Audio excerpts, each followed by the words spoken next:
This is The Scoop for Monday. I'm Sean Canan with the WMNF News headlines. Governor Ron DeSantis signed a bill Friday to expand the Armed School Guardian program to Florida's colleges and universities. The law builds on changes made in the public school system after the 2018 mass shooting at Parkland's Marjorie Stoneman Douglas High School. DeSantis maintained that the Guardian program deters potential perpetrators and will make colleges and universities safer. The new law requires institutions to train faculty to detect and respond to mental health issues, adopt an active assailant response plan, adopt post-incident family reunification plans, and imposes felony charges for discharging a weapon within 1,000 feet of a campus. Florida's chief financial officer, Blaise Ingoglia, is facing sharp criticism from the state's former CFO. WMNF's Chris Young reports it came in the form of a question at the Tampa Tiger Bay Club on Friday. Alex Sink, who was CFO from 2007 to 2011, criticized Ingoglia's DOGE efforts auditing local governments, the state government's spending on Alligator Alcatraz, disproportionately high spending per student at New College, and more. So my question is, where is your voice to take the mantra up for us, the taxpayers, we are angry about all this, and not be the enabler for the governor and the legislature and start doing your job and representing us, the taxpayer? Ingoglia responded. I practice what I preach. Now, some people will probably say, well, no, you don't. No, I do. I practice. Some people maybe just don't like that I call out Republicans and Democrats at the same time. But yes, state government, when you index for inflation and population, is probably spending too much money. Ingoglia defended Alligator Alcatraz, saying it was, quote, righting the wrong of Biden-era immigration policies. Ingoglia also defended his DOGE efforts of local governments, saying that it exposed, quote, wasteful and excessive spending. The audits marked spending on diversity, equity, and inclusion as wasteful.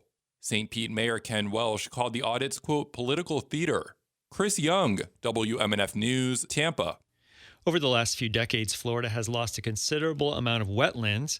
WMNF Zoe Sachs reports 1,000 Friends of Florida held a webinar to address the consequences of wetland loss across the state. Tens of thousands of wetland acres have been lost in Florida. Because of this, landscapes have been transformed, water systems have been altered, and wildlife and their ecosystems are continually threatened. Julianne Thomas, the senior environmental planner for the Conservancy of Southwest Florida, says wetlands are a crucial part of Florida's environment. Wetlands are foundational to human health, water quality, drinking water resources, floodwater protection, fish and wildlife habitats, and resilience against the effects of climate change. Wetlands are also known as the kidneys that can absorb nutrients and pollution and prevent them from reaching downstream waters. Now, the Trump administration has proposed a rule to narrow the scope of wetland protections. Within the guidelines of this rule, more than 80% of wetlands would lose their protections under the Clean Water Act, causing detrimental effects throughout Florida.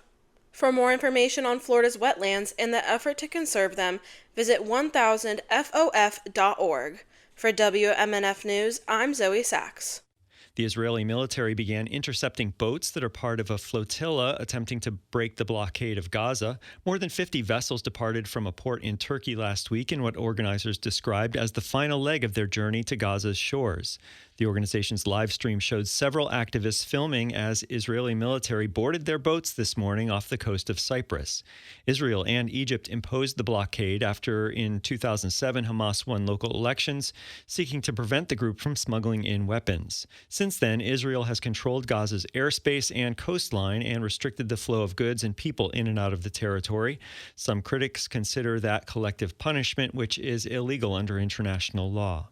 The Moon and Venus are due to have a cosmic meetup that should be visible tonight. NASA says look west just after sunset. Locate the Moon in the western sky, and Venus should shine brightly underneath it.